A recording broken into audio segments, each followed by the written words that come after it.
Facebook पर एक message आता है जिसमें लिखा होता है लुक हु जस्ट डाइड, जिसमें एक लिंक होता है। यूजर उस लिंक पर क्लिक करने के बाद अपनी फेसबुक आईडी और पासवर्ड फिल करता है, तभी यूजर का अकाउंट हैक हो जाता है। अकाउंट से सभी पर्सनल इंफॉर्मेशन चुरा लिए जाते हैं। हैकर्स यूजर के पर्सनल डेटा में छेड़छाड़ या परेशान करने के अलावा परिचितों से पैसा और इंफॉर्मेशन मांग सकते हैं। कुछ इसी तरह की घटना हरियाणा के विनय भारद्वाज के साथ हुई, जिसमें उसने पुलिस के सामने खुलासा किया कि उसके पास इंडिया के 70 करोड़ लोगों और कई सारी ऑर्गेनाइजेशंस का कॉन्फिडेंशियल डेटा मौजूद है, जिसे वो बिना किसी परमिशन के कई जालसाजों, यहां तक कि इंटरनेट की काली दुनिया यानी डार्क वेब को बेच रहा है। इतना ही नहीं, एक बार साइबर अपराधियों ने नोएडा की एक कंपनी के 1.55 करोड़ रुपए उड़ा दिए। पुलिस जांच में पता चला कि जालसाजों ने पेटीएम वॉलेट में छेड़छाड़ करके इस ठगी को अंजाम दिया। इन तीनों ही मामलों में कॉमन कनेक्शन जो था वो पर्सनल डेटा फ्रॉड का था। पर्सनल डेटा की चोरी होने से आपको दो तरह के नुकसानों को उठाना पड़ सकता है, एक फाइनेंशियल लॉस और दूसरा आइडेंटिटी ब्रीच। इससे भी खतरनाक होता है सिम क्लोनिंग। जो हैकर्स सिम क्लोनिंग करके ओटीपी चुरा लेते हैं और फिर इस केस में आपका पूरा का पूरा बैंक अकाउंट खाली होने के पूरे चांस होते हैं। बात करें अमेरिका की तो लगभग 33% अमेरिकन की पर्सनल आइडेंटिटी चोरी की गई। मतलब हर 3 में से एक अमेरिकी ऑनलाइन आइडेंटिटी फ्रॉड शिकार हो चुका है और इस प्रकार उन्हें हर साल साइबर क्राइम से लगभग $4 बिलियन का नुकसान होता है। हाल में ही पिछले साल US based cyber security firm Resecurity ने खुलासा किया कि 81.5 करोड़ से अधिक इंडियन सिटीजन्स का आधार कार्ड और पासपोर्ट डेटा डार्क वेब पर सेल करने के लिए पोस्ट किया गया था, जिसकी कीमत उन्होंने $80,000 तय की थी। और डेटा लीक का दूसरा सबसे बड़ा कारण बन सकता है आपका ये स्मार्टफोन। जब आप फोन में कोई ऐप इंस्टॉल करते हैं तो वो आपसे कुछ परमिशन मांगता है, जैसे camera, contacts, GPS, microphone, gallery etcetera. और जब आप उस ऐप को ये परमिशन दे देते हैं तो वो आपकी इंफॉर्मेशन अपने सर्वर में सेव कर लेता है। अब वो ऐप के पास आपका ये सारा डेटा का एक्सेस उसके पास होता है। वैसे तो ये ऐप्स कंपनी क्लेम्स करती हैं कि आपका डेटा हमारे पास सेव है और इसका इस्तेमाल हम कभी पर्सनल लेवल पे नहीं करेंगे, लेकिन दोस्तों कई कंपनीज इसे अपने पर्सनल फायदे के लिए बेच देते हैं, जिसकी आपको भनक तक नहीं होती है।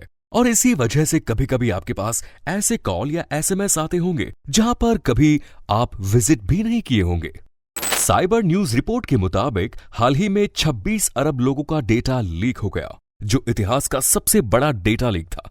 लीक हुए डेटा में सबसे बड़ी संख्या Chinese instant messaging platform Tencent की थी। इसके तो 1.4 अरब यूजर्स का डेटा लीक हो चुका था। दूसरे नंबर पर वेइबो, जिसके 50.4 करोड़ अकाउंट्स का डेटा लीक हुआ।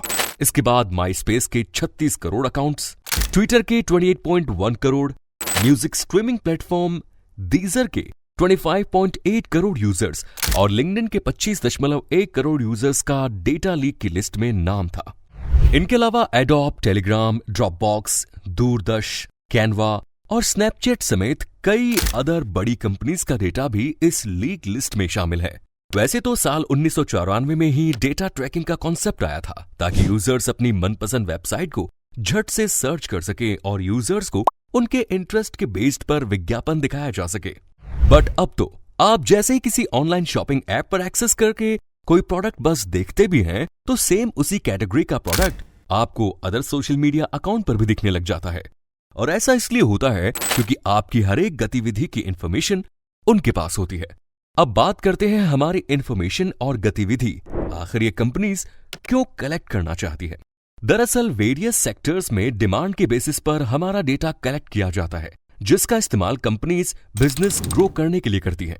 लेकिन ये जब कुछ गलत लोगों के हाथ लग जाता है तो इसका इस्तेमाल धोखाधड़ी करने, अपराध करने या अदर एक्टिविटीज के लिए करते हैं। इस इलीगल टर्म को डेटा थेफ्ट भी कहते हैं। जब हमारी पर्सनल, कॉन्फिडेंशियल या फाइनेंशियल इंफॉर्मेशन का इलीगल ट्रांसफर या स्टोरेज किया जाता है और फिर हमारा password, software code algorithm, ownership activity या टेक्नोलॉजी की इंफॉर्मेशन का मिसयूज किया जाता है तो ये डेटा थेफ्ट कहलाता है। भारत सरकार ने 2022 में न्यू डेटा प्रोटेक्शन लॉ के तहत the digital personal data protection bill 2022 लाया था, जो डिजिटल तरीके से लोगों के पर्सनल डेटा को प्रोटेक्ट करने के लिए लाया गया था। इस कानून के लागू हो जाने के बाद लोग अपने data collection, storage and processing के बारे में जानकारी मांग सकते हैं। जब कभी कोई ऐप आपकी जानकारी का गलत इस्तेमाल करे या फिर किसी थर्ड पार्टी को बेच दे तो इस लॉ के तहत उस पर कार्रवाई की जा सकती है।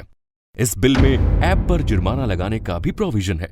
अगर कोई कंपनी या ऑर्गेनाइजेशन डेटा का मिसयूज करने या डेटा को प्रोटेक्ट करने में फेल रहता है तो उस पर 50 करोड़ से लेकर 250 करोड़ रुपयों तक का जुर्माना भी लग सकता है।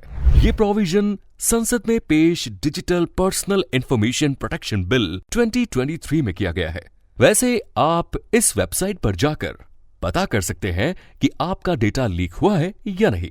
तो दोस्तों, हम यही कहेंगे कि थोड़ी सी सावधानी रखते हुए कभी किसी के साथ अपनी ऑनलाइन इंफॉर्मेशन बिना पढ़े शेयर ना करें, और अगर करनी ही पड़े तो ऑथेंटिकेशन चेक करने के बाद ही शेयर करें। धन्यवाद।